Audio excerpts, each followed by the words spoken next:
Allen. Mayfield for sure might be moot too, because again, you would think a lot of people aren't expecting those top quarterbacks to get beyond, say, 6, with Denver at 5 and the Jets at 6. So it's possible 4 guys could be off the board. Sure. Lamar Jackson is more realistic to at least either be on the board at 21 or maybe be in an area where the Bills could move up, and try and get a guy like that if need be. So let's talk about Lamar Jackson. I think the big question about him that everybody wonders about is he a guy who is a runner that happens to play quarterback, or is he a quarterback who knows he's got an incredible weapon, his legs, to run when need be? It's one of those things, all analysts nowadays, when it comes to Lamar Jackson, it's his athletic ability, his ability to run, like you had mentioned. And a lot of times we're blinded by that because he, if you watch a lot of his highlights, 80 to 90% of them, they're going to be him running the ball. But he's worked so hard in the off season at Louisville of becoming a passer. And that's one thing that Petrino didn't believe that Lamar Jackson was a quarterback when he was recruiting him. And honestly, they weren't recruiting him hard coming out of high school for that reason. Well, on that recruiting trail, they went back, switched up his highlight reel, and just had all passes. And one of those throws was a 70-yard pass. That natural arm talent was, maximized on that film reel. And Petrino said, okay, let's offer this guy a scholarship. So he's had to earn everyone's respect as a passer throughout his whole career. And so last season, if you watch his film, you're going to see a lot of times where he's staying in the pocket almost too long, taking a lot of hits, and, trying to get passes to his receivers, which his receivers didn't help much. They had a lot of drops. But as a passer, he keeps his eyes downfield now, and that's one thing we see a lot on film. And before last season, that wasn't always the case. If a guy flashed in front of him on a twist or a stunt, he was going to drop his eyes and take off because he's that gifted of a runner. And so, going back onto the film of Lamar Jackson, he's made improvements every season. And he's definitely a quarterback. I don't understand this wide receiver talk. Okay, yeah, to me that's nuts anyway. But now you said he made improvements. One of the areas in which he improved was his completion percentage. But what about the accuracy, Eric, when it comes to Lamar Jackson? Because even though it got better, I think it was his career best this past season, we're still talking about a guy who was sub 60% in 3 seasons at Louisville. What about accuracy?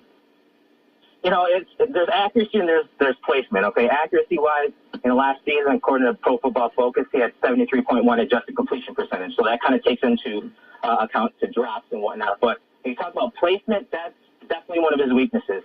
As good as he is in that short range and even that arm talent deep, he struggles to place the ball properly so that, of course, the wide receivers can go ahead and run after the catch.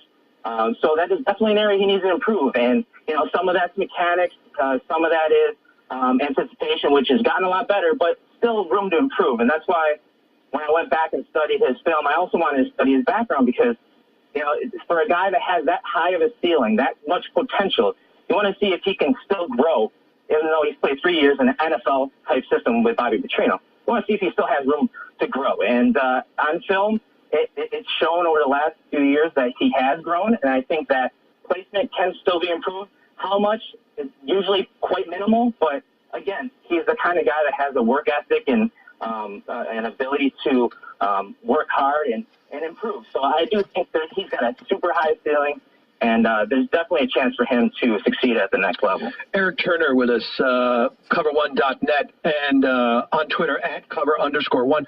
A couple of non-quarterback things with you, Eric, before we move on. Sure.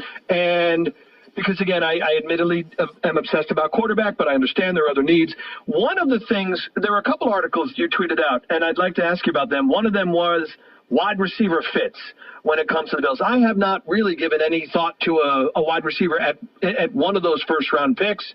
And it's not because, they moved up and they got Sammy and Sammy was injury prone and all that, blah, blah, blah, blah, blah. I would just be thinking quarterback and then helping the defense. But what about wide receiver fits for the Bills? Because that is one of the positions of need. Yeah, wide receiver, it's tough this year because, at the top there's a nice, few guys, the Calvin Ridleys. And there's a guy that works for me, Brad Kelly. He does a lot of receiver work for us. And he's high on Dante Pettis. He's a really good route runner, explosive at the catch point. Very nuanced in just about every aspect of his game. I have a hard time thinking they go wide receiver in the first round. So I think that second round range, maybe, that's probably where they're going to go target guys. Because, again, you got to get your quarterback first, and then then go ahead and get your receivers and weapons to augment the offense. Linebackers, too, was another area that you guys had tweeted out. What about linebackers? Now, that's something that I would think more about in round one than wide receiver. Sure. Yeah, there's a lot of good linebackers in this draft, and there's different types of linebackers. You know, there's going to be those Roquan Smiths who are going to go early, probably first half of the first round. Tremaine Edmonds is also getting a lot of hype right now. You know, one of those taller linebackers that's more athletic and but still has room to improve in regards to key and diagnosing the offense. Van Rash is a guy that's been talked about in that second round. I think as big as he is, he's like another 6'4" linebacker. Not as athletic as Edmonds, but with the way the league's shifting to a lot of these RPOs, and of course they live in the short range as far as passing goes. Guys like Van Rash and Edmonds are guys that are going to come downhill when they see that run pass option, but that quarterback's going to try to throw it up over the top, and you're going to have those guys that have length, you know, so they want to get their hands up, block the ball, whatever. So you have guys like that, you know, and again, I think it's the second round. It all depends on how the board falls in that first round and what they're looking to target. And of course, we started the segment out with quarterbacks, and I think everything else falls after that. So linebackers definitely a need, but it's going to be tough to get one of those top linebackers at the end of the first round. I think I shorted you an underscore. So go ahead, promote your website and your Twitter handle so folks can read up on all your draft information.